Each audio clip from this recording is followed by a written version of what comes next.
ایک بڑی اہم چیز ہے اور بڑی ہی نازک سی چیز ہے، خاص کر جس معاشرے سے ہم گزر رہے ہیں نا، یہ بڑا نازک دور ہے۔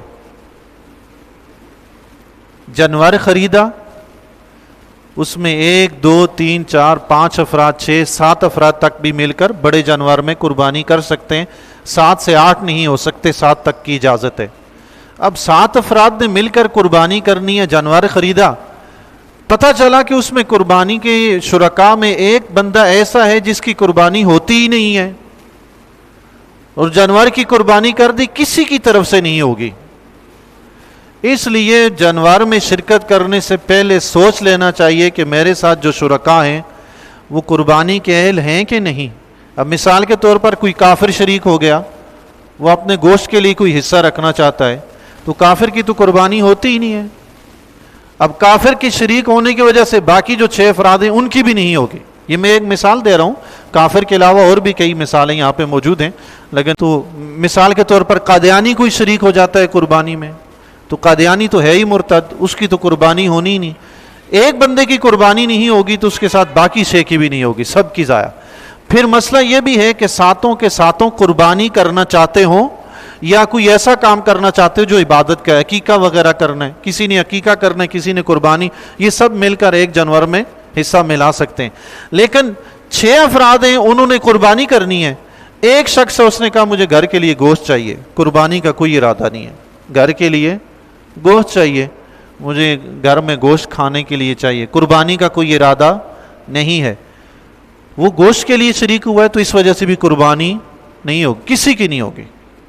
ہاں اگر نیت قربانی کی ہے، بعد میں گوشت کا بھی ارادہ کر لیتا کہ گھر کے لیے چاہیے تو اس میں حرج نہیں ہے، قربانی ہو جائے گی۔ کم از کم نیت قربانی کی ہونی چاہیے۔ اگر نیت نہیں ہوگی، بغیر نیت کے صرف گوشت کی نیت سے شریک ہوا، قربانی کرنا ہی نہیں چاہتا، تو پھر کسی کی بھی قربانی نہیں ہوگی۔ آج کے اس دور میں کئی مکاتب فکر ہیں، کئی مختلف مکاتب فکر ہیں، اور آپ دیکھ لیں کہ ہمارے معاشرے میں ہر ایک دوسرے کو کہہ رہا ہے وہ مشرک ہے، وہ کافر ہے، وہ فلاں ہے، وہ فلاں ہے۔ مسائل ہیں کہ نہیں ہیں؟ اب مسئلہ یہ ہے، جو شخص ہمیں مشرک کہہ رہا ہے وہ ہمارے ساتھ شریک کیوں ہو قربانی میں؟ یا جس سے ہم گمراہ سمجھتے ہیں، مرتد سمجھتے ہیں، کچھ بھی ہم اسے اپنے ساتھ کیوں شریک کریں؟ تو بہتر طریقہ یہی ہے کہ اہل سنت کے افراد کو چاہیے صرف اور صرف اپنے سنی بھائیوں کے ساتھ مل کر قربانی کریں۔ علماء دیوبند کو چاہیے کہ وہ اپنے مکاتب فکر کے لوگوں کے ساتھ مل کر قربانی کریں۔ اہل حدیث کو چاہیے کہ وہ اپنے مکاتب فکر کے لوگوں کے ساتھ قربانی کریں۔ اہل تشیع کو چاہیے کہ وہ اپنے افراد کے ساتھ کریں، کسی کو کسی دوسرے کے ساتھ مل کر قربانی نہیں کرنی چاہیے۔ بات سمجھ آ گئی جی؟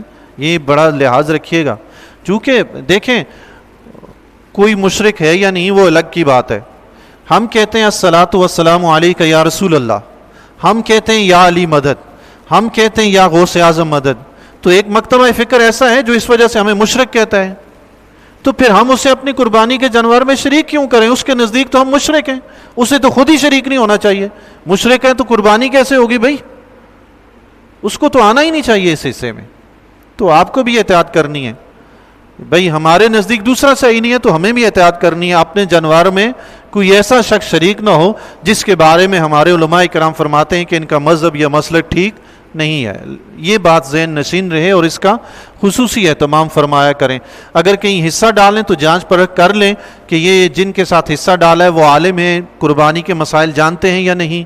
بہترین طریقہ یہ ہے، آسان سا حل ہے، دعوت اسلامی کی اجتماعی قربانی ہوتی ہے، وہ علماء اور مفتیان کرام کی زیر نگرانی ہوتی ہے، وہاں اگر حصہ ڈالیں گے تو ہمیں کوئی فکر نہیں کہ قربانی میں کوئی ایسا شخص شریک ہوگا جس کی وجہ سے ہماری قربانی ضائع ہو جائے، ایسا ہو ہی نہیں سکتا کیونکہ علماء کرام کی زیر نگرانی۔ اسی طرح اور بھی ہوں گے، میں نے ایک مثال دی ہے، اور بھی ہوں گے، آپ جانتے ہوں گے۔